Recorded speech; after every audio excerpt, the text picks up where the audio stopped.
आज मैं आकांक्षा गुरु बहन आप लोगों को श्री वाल्मीकि रामायण का अरण्य कांड का 13वां सर्ग सुनाती हूँ, जिसमें महर्षि अगस्त्य का श्री राम के प्रति अपनी प्रसन्नता प्रकट करके सीता की प्रशंसा करना, श्री राम के पूछने पर उन्हें पंचवटी में आश्रम बनाकर रहने का आदेश देना तथा श्री राम आदि का प्रस्थान है। श्री राम, आपका कल्याण हो, मैं आप पर बहुत प्रसन्न हूँ। लक्ष्मण, मैं तुम पर भी बहुत संतुष्ट हूँ। आप दोनों भाई मुझे प्रणाम करने के लिए जो सीता के साथ यहाँ तक आए, इससे मुझे बड़ी प्रसन्नता हुई।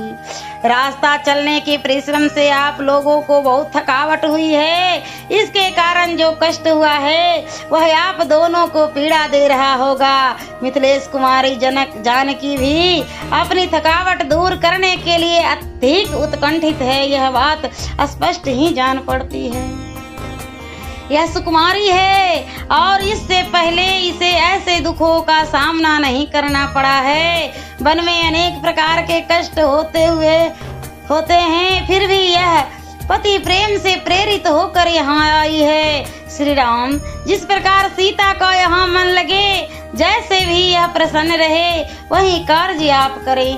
वन में आपके साथ आकर इसने दुष्कर कार्य किया है। रघुनंदन, सृष्टि काल से लेकर अब तक स्त्रियों का प्राय यही स्वभाव रहता आया है कि यदि पति समय अवस्था में है, अर्थात धन धान से संपन्न, स्वस्थ एवं सुखी है, तब तो वे उनमें अनुराग रखती है। परंतु यदि वह विषम अवस्था में पड़ जाता है, दरिद्र एवं रोगी हो जाता है, तभी उसे त्याग देती है। स्त्रियां विद्युत की चपलता, शस्त्रों की तीक्ष्णता तथा गरुड़ एवं वायु की तीव्र गति का अनुसरण करती है। आपकी यह धर्म पत्नी सीता इन सब दोषों से रहित है। स्पर्शनीय एवं पतिव्रताओं में उसी तरह अग्रणी है जैसे देवियों में अरुंधति।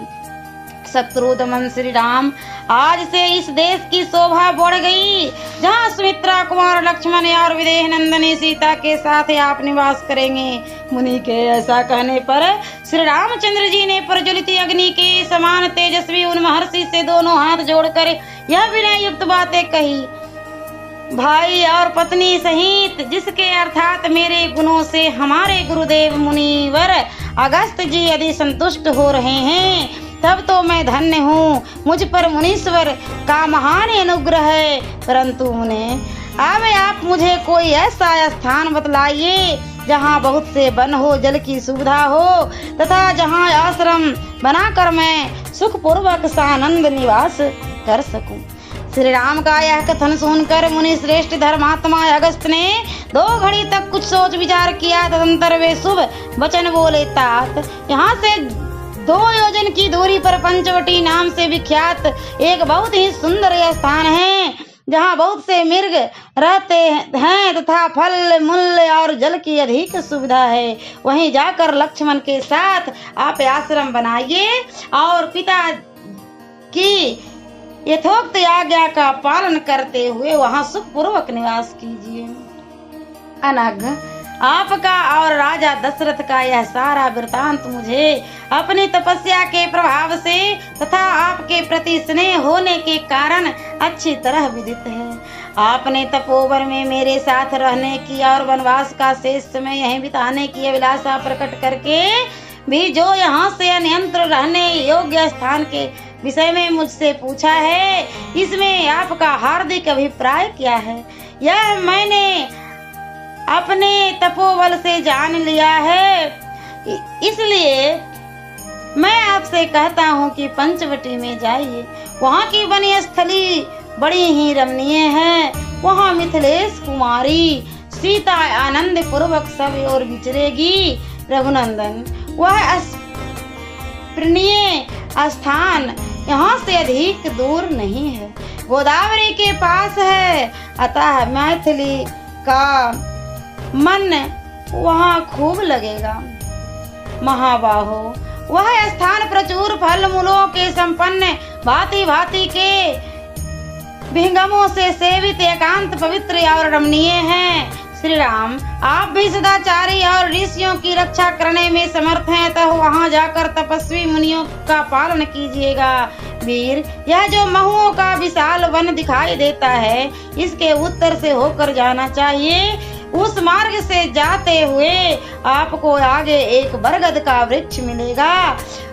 उससे आगे कुछ दूर तक ऊंचा मैदान है। उसे पार करने के बाद एक पर्वत दिखाई देगा। उस पर्वत से थोड़ी ही दूर पर पंचवटी नाम से प्रसिद्ध सुंदर वन है, जो सदा फूलों से सुशोभित रहता है। महर्षि अगस्त के ऐसा कहने पर लक्ष्मण सहित श्री राम ने उनका सत्कार करके उन सत्यवादी महर्षि से वहां जाने की आज्ञा मांगी। उनकी आज्ञा पाकर उन दोनों भाइयों ने उनके चरणों की वंदना की और सीता के साथ वे पंचवटी नामक आश्रम की ओर चले। राजकुमार श्री राम और लक्ष्मण ने पीठ पर तरकस बांध हाथ में धनुष ले लिए। वे दोनों भाई सम्रांगों में कातरता दिखाई देने वाले नहीं थे।